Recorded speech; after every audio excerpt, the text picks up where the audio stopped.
Hello again, everybody. This is Josh Baser from GameWisdom.com. For this video, I'm back with some more Payday 2 help.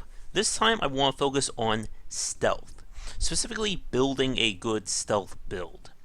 In Payday 2, stealth is one of the polarizing parts of the game. When it works, you can get through a mission a hell of a lot easier than you would have playing it on Death Wish. But it's such a black and white affair that one mistake and you're practically screwed and you're forced to go loud. It's also one of the biggest stumbling blocks for new players because the game makes no attempts or regards to explain how stealth works. So I wanted to put together a few little videos about it. For this one, we're specifically talking about stealth builds and weapons. I'll be showing actual stealth play in an upcoming video. So, we're going to get started here. Please pay no attention to this. This is not a stealth build. Now, even though I am very high up, I'm going to show you the bargain or the cheap skills that you need just to even get going with stealth first. And then we'll talk more about actually building weapons and what you need on that front in a few minutes. So let me switch to a free set here. Alright. Now in terms of skills, in order for just basic budget stealth, you really don't need a lot. Pretty much this right here is really good. For those of you who haven't watched it yet, you can watch my previous quick videos on each of the skill trees where I went into detail about every skill in the game. This time we're just going to focus on stealth. So first you want Hidden Blade. It's the cheapest way to not only get a little extra concealment, which we'll be talking about with the items, but it gives you the same bonus ace as the Ghost of Shinobi. As you can see, I spend far less points getting it than I did the Ghost. Now this is very important. Enemies make 95% less noise when shot or meleeed. This means that there is a far less chance that if you kill an enemy, that's going to alert everyone around them. And right here, you need this skill. If you're going to be going purely ghosts, then you need this one. But at least for someone brand new starting out, you must get this skill or your usefulness in stealth is going to be dramatically lowered. Next, you want at least 1 point in this, Sixth Sense. This gives you basically a stealth radar around yourself, allowing you to automatically detect people within a 10-meter radius. This works even if you're being concealed and you don't have your weapons out. This is very useful even if you're not going to be doing the stealthing yourself. This basically makes you a portable enemy detector for your friend or the person who's actually going to be sneaking around. The level 3 version, the Ace version, is pretty good. It's very specific in terms of its use, but it can help you. But for a budget build, at least the basic one is required. Now we go over to the Ghosts. In terms of Ghosts, you at least want to get increased sprint in case you do need to do some running. Cat Burglar is useful if you need to quickly get away. And you want at least 1 point in Chameleon. This lets you mark enemies and cameras and increases your concealment. This gives you, again, added utility when you're in when you're in casing mode, and it can help you make your friends have an easier time. When you combine this with the Sixth Sense, it basically lets you spot for your friends and makes it a lot easier for them to do things. Now that is actually all you really need for super basic stealth. This is, very much at the beginning, the bare minimum you need to be able to contribute during a stealth. So again, Hidden Blade Ace, Sixth Sense Basic. I like Sprinter Ace, but really any combination of these is good. Cat Burglar Basic and Chameleon Basic. So, now that you got that, let's talk about when you get a lot of skill points. And now I'm going to start going through all the skills I have. So first, I'm going to ace this. This is still very important. 1 second, let me just close that. Now, you also want Winston Wolf level 1. This lets you carry an additional buyback. It will make life a lot easier for you. And that is actually everything you need in terms of the fugitive tree for stealth. Next, we'll go back to the ghosts. You want the body bag, the clean your ace. So this will give you an additional body bag that you can take with you. Very useful. And you want fast hands. This will let you quickly pack things and basically make it easier to get away once you found something on the ground. In case you have to throw something, this will let you quickly pick it up and move it before someone sees it. Enemies and civilians will spot bags and corpses on the ground from a lot further away than they would spot you. Also, I almost forgot, but you really do want transporter. This will make things a lot easier in terms of moving bags and moving your ill-begotten goods around. For Mastermind, really, stamina is okay, but not a huge deal. It's more important to keep going up the ghost tree for your stealth. So, Shinobi is good to increase your speed. And now I just need to take some gimmies. And I think I will take Cat Burglar Ace just so we can get up to this higher tier. Remember, if you didn't watch a previous video, because I'm higher up in Infamy, it means I need less skills to get up this than a new player. That's why I gave you the bargain bin, stealth build first. Once you get higher up, you'll be able to afford these skills like I can. Okay, so ECM, definitely, you want this ace. You want ECM Overdrive Ace, this will let you open doors. Lock picking, very useful, you want this ace. You don't really need ECM feedback if you're going to be a ghost build. And you want at least one level in camera loop, just to give you a little bit more utility. Now these two skills, Silent Kill and Professional, they're more useful if you want to build a ghost build for being loud. But remember, we're just doing pure stealth here, so these you don't need. So we got everything here, this is good. And then what I like to do just to round out my skills in terms of being stealth is I like to get some of the drill perks. So what I want, and the mines, and I'll tell you why in a second. The reason why I like to take the mines is right here, Combat Engineer. What you can do with this ace is it lets you turn them into sensors, allowing them to basically detect enemies without anyone needing to be nearby. If you already have 2 or 3 friends with ECMs fully upgraded, and you're on a larger map like Golden Grin Casino, Hoxton, Revenge, or Big Bank, this can help you in terms of basically setting up emergency detection in case a guard comes from behind and you don't see him in time. You'll get the beep and you'll see the guy get marked on the map, or marked in game. Let's see. Again, the drill upgrades are nice to have because they'll let you basically get away with doing this, and it just gives you a little bit more utility. And of course you want silent drills, because you don't want people obviously hearing it from far away. And honestly, that is it. That's all you really need for the super deluxe fancy schmancy stealth build. In terms of skills, that is. Ace version of this is nice to have, but not required. We have the faster bag transport. We got speed just in case. Oh yes, I almost forgot. If we are going to be going the super fancy route, you also want the inside help. This will give you additional assets and additional options for stealth. For instance, having someone lay a poison cake to take out a guard in the big bank, additional key cards, basically little bonuses like that can make life a lot easier.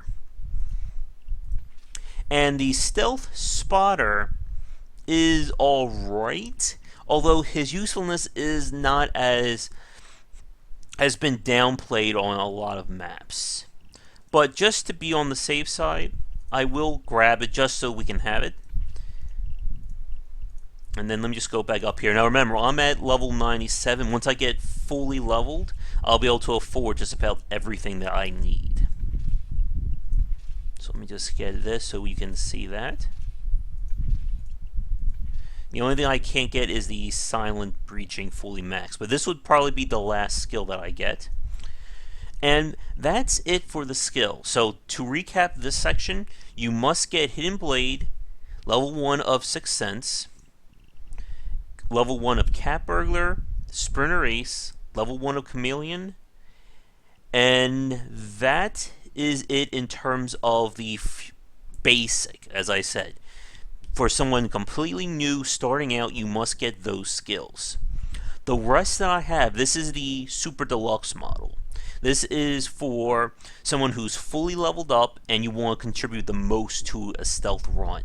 This is for if you actually want to be the guy stealthing and not the one spotting and helping your friends out.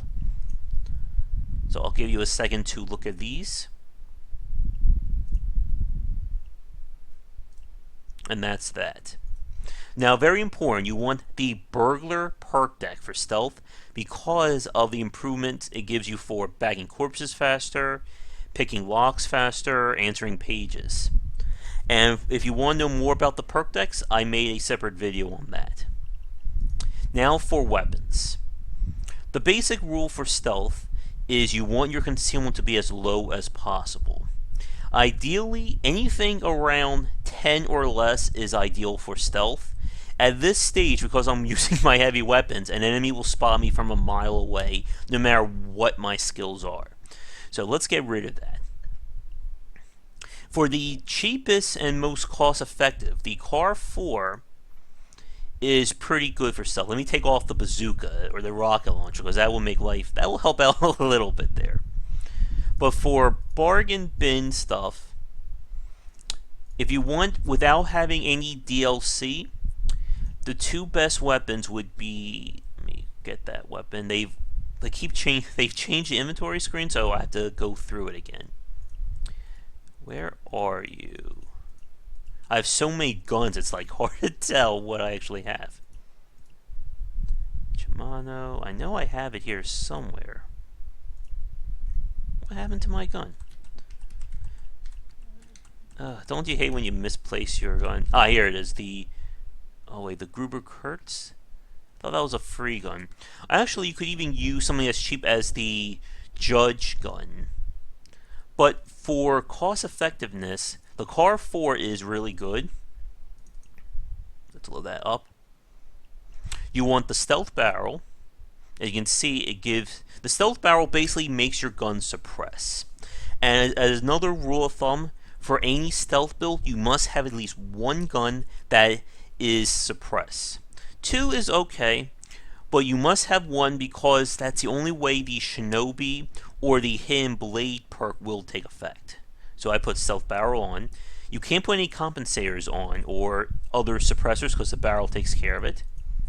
We use the Competition Foregrip for its highest concealment at this level, and it gives you accuracy so you can still aim. I put a military module on. This is just my preference, just so that I can aim and have the light. But to make it cheaper, you could just put a combat light, or just leave this off for added concealment. But I don't really do that. You want the straight grip for lower concealment. This is just a gimme. I don't even need it. I use the Vintage Mag for additional concealment as well. You could use it for add one, but I just keep a Tackle Mag because it doesn't do anything else.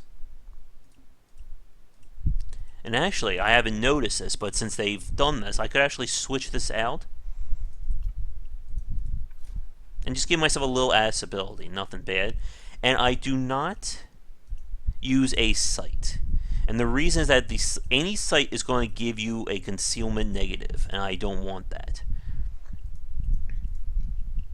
Now, for my secondary, my favorite one was the Swedish K.